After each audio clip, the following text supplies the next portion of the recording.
Hey everyone, it's Bernie over at the Woolly Bee. Welcome back to my channel. I just want to say a very huge thank you to my just over 900 subscribers. Thank you guys so much. You make my crochet journey so wonderful. I can't thank you guys enough for your support. So let's jump into this quick little scrap yarn project that I want to bring you. I'm sure you all have a container or a bag of just bits and bobs of yarn. This is a rug I completed about half an hour ago and I'm quite happy with it. So I'm going to show you on a much smaller scale just what I did here so that you can go on to make, gosh, a blanket if you wanted to, just with these steps that I'm going to be showing you in my tutorial. So do grab some hooks, grab your scraps, and let's get started. Okay guys, so in the description box below you'll find the measurements and the stitch counts that I used for the rug that I made, if you want to follow along for that one. However, as always, I'll be making a sample piece, so I've already worked up a few of the strips that we'll be using. I'm going to finish just one with you. And then we'll put together the small sample just so that you can see how to put your little rug together if that is what you plan on making. You can of course just make a little bit longer strips and then maybe make a placemat or a washcloth or a pot holder, whichever takes your fancy. So I am using throughout scraps of yarn that are DK weight, and I'm using three different hook sizes. So when I chain, I'm using my 6mm hook. When I work through the strips, I'm using a 5.5mm, and for our attaching and joining all of the pieces, I'll be using a 4.5mm. You'll need a tapestry needle. You might need a tape measure a little bit later, and you will definitely need a pair of scissors. So let's get started. I'm just going to put these out of the way. So don't worry about the stitch count I'm giving you now for the sample piece. It's just to show you what I did in order to reach the strip width and length for my rug. You'll find the proper measurements in the description box below. So let's start by making a slip knot. And then for the sample piece, I'm only going to chain up 20 plus 1.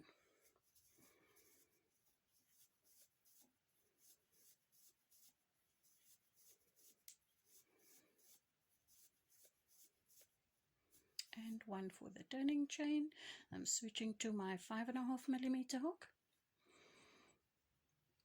and then the second stitch from the hook I'll make a single crochet. I'm going to stack another single crochet there, and that'll count as my first half double crochet, and we're going to be doing a row of half double crochet for row 1, 2 and 3, and then we will end off. So follow along if you need to. Half double crochet is simply yarn over and pull through all the loops on your hook. Follow this to the end of the row. We won't be chaining one. I don't find it necessary for these little strips, but I will meet you at the end of the row. I'm so sorry. I should have said at the beginning that you need to, whatever chain length you're going to decide on, it needs to be a multiple of 5 plus 1 extra for your turning chain. So at the end of my sample piece, I chained up 21 and I now have 20 stitches. I'm turning my work, and immediately into the first stitch, I'm placing my first single crochet. And then I'm going to stack another one on top for my first half double, and then I will finish up this row with half double crochet throughout, ending with 20 stitches once again. I'm at the end of my row and I'm placing my last half double crochet, turning my work, single crocheting into the first stitch, stacking another one on top, And I'll meet you at the end of the row when we are ready to end off, and then we'll weave in those two ends and we will assemble our little sample piece. I've worked my last half double. I'm just going to snip off my yarn,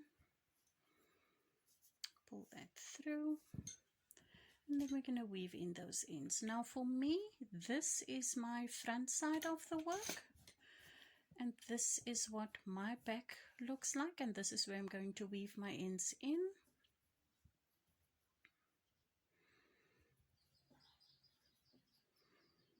I'm just going to go underneath a few of the stitches in the back.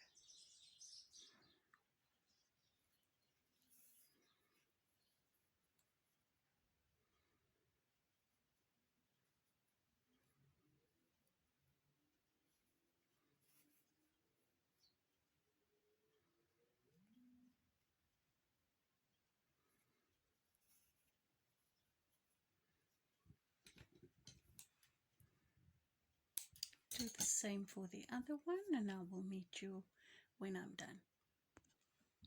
Okay, so I've made just 2 strips in each color for a total amount of 8, because I'm just going to make a sample that is a little bit of a square, and I'm going to just place my ends to make a little frame. One will overlap.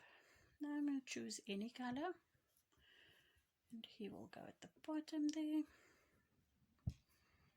Another color will go on top, and my last color to go at the bottom. Alright, so now we will overlap, and I'm going to choose, again, you're using scrap, so it really doesn't matter which color you place where, but you want to just flip these over, lay that one in, turn them back. We're basically making, what is this shape? A waffle, I guess. We'll then turn these up, lay that one in.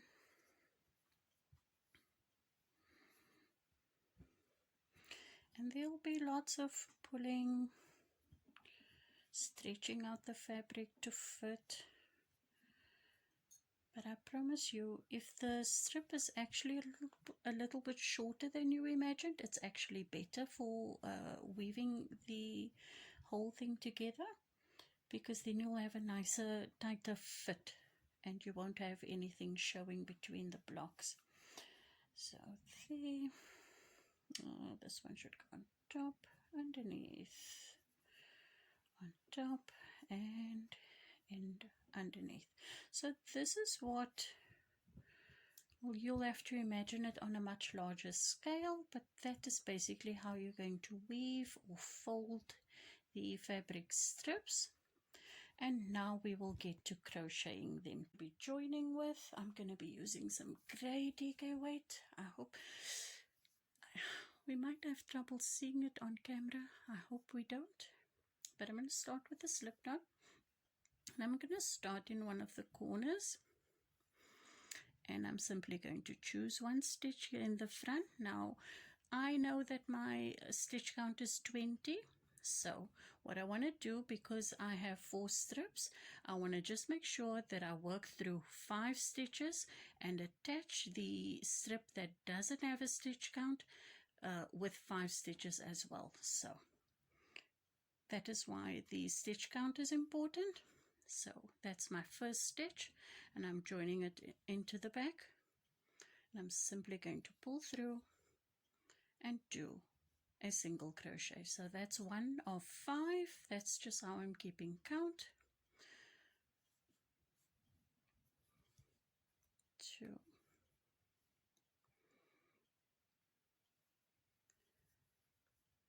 3, 4, and 5.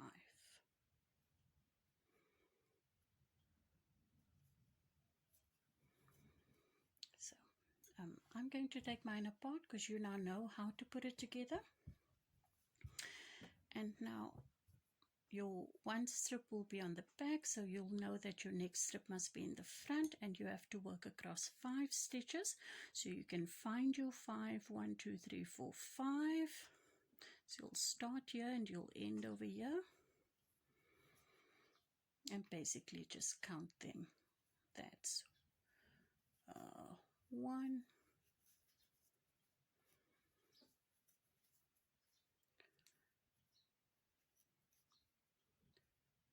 2, 3,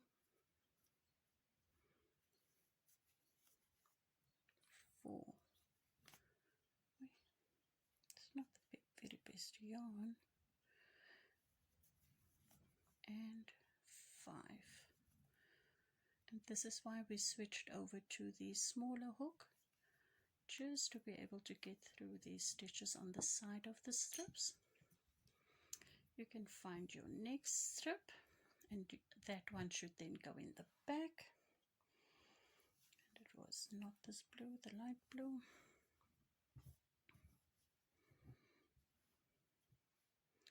And we'll work again across 5. So 1,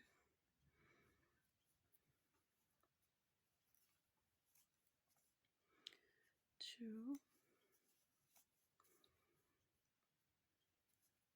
3, 4,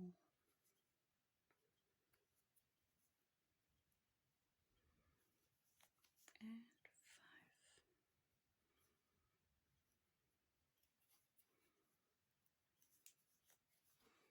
And our last one.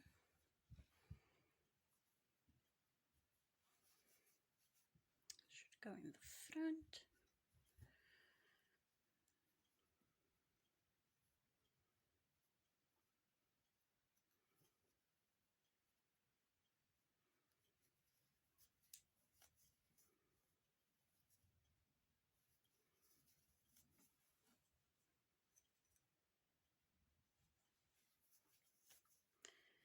Three, 4, and 5. So in that 5th stitch, you're going to chain 2 to turn that corner and place another single crochet right there. And now we'll be working the strips that go down the other way, and again in whichever format you want to place them. That one is at the bottom, so we now need a strip that goes on top, because it's going to go underneath this one, over that one, and underneath that one. So just in that manner.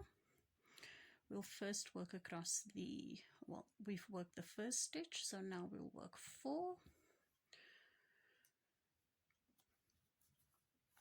1, 2, 3, and 4. Find your next strip. Do your next 5 stitches.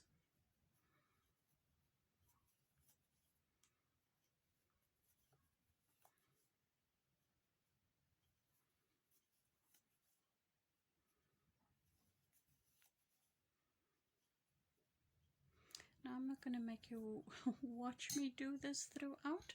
You now already have the general gist of things. So complete the other 2 to the end of the row. Remember to place a single crochet in the last one, chain 2 and a single. Okay guys, I'm just doing the last 5 in order to finish up the sample piece. So 1, 2, 3, 4, and 5. And to finish up our last corner, remember we've been chaining 2 throughout. To join to the beginning of our row, I'm going to do a half double crochet instead of a chain 2. So I'm going to yarn over into the first stitch and half double crochet. That's going to land us sort of in the middle of this chain 2, and that's where we're going to start with our next row of double crochet. So chain 1, into that chain space, do a single crochet, stack another one on top, and that's going to count as our first double crochet. Yarn over, place a second double crochet there in that same space, and then for the next 20 single crochet stitches of the previous row, we're going to place 20 double crochet stitches. So let me do that with you. 1, 2, continue until you reach the first corner, which is where I will meet you next. I've just finished my last double crochet. I have 20 double crochet now, not counting the 2 double crochet that we placed in that corner. So full total now is 22. In the next corner, in that chain 2 space, place 2 double crochet, chain 2, and place another 2 double crochet in that same space. And this is all you're going to be doing. 20 double crochet across, in the chain 2 space, 2 double crochet, chain 2, 2 double crochet, do the next row and the last row, and I'll meet you at the beginning once again where we will join. So continue with your double crochet. Don't forget to do 2 double crochet, chain 2, 2 double crochet in each corner, and I'll meet you at the beginning once again.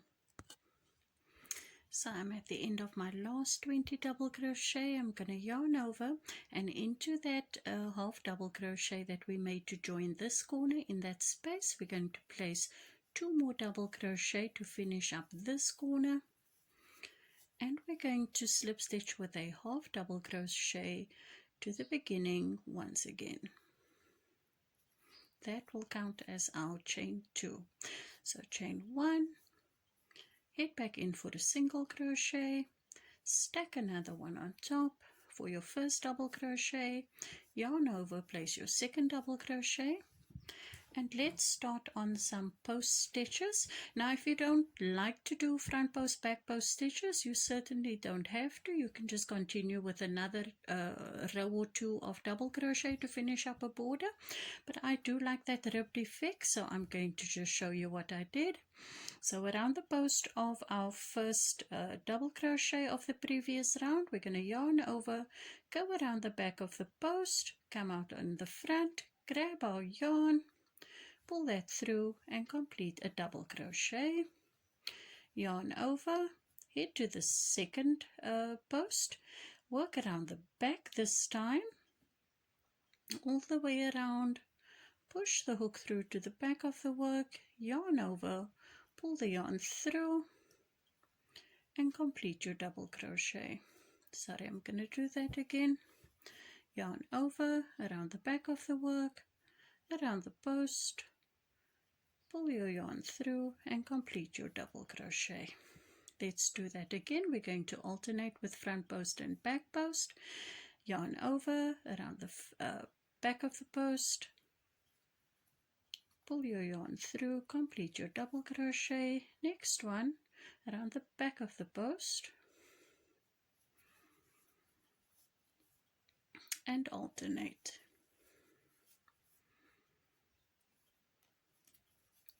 So continue in this fashion till the end of this row. I will meet you when we go around the first corner, and then you will go ahead, finish up the border for as many rows as you would like. I ended up doing 3 rows of the front post, back post double crochet, and then I ran out of yarn. So that's where I finished off my rug. You can make your border as long as you like or as short as you like, or maybe not even do the front post, back post border at all. It's completely up to you. But I will meet you at the first corner. Okay, we are at our first corner. We have those 2 double crochet in that chain 2 space, and we're going to work around that first post and then around the back for the second post, and then in our chain 2 space we're going to place 2 double crochet once again, chain 2, and place 2 more double crochet.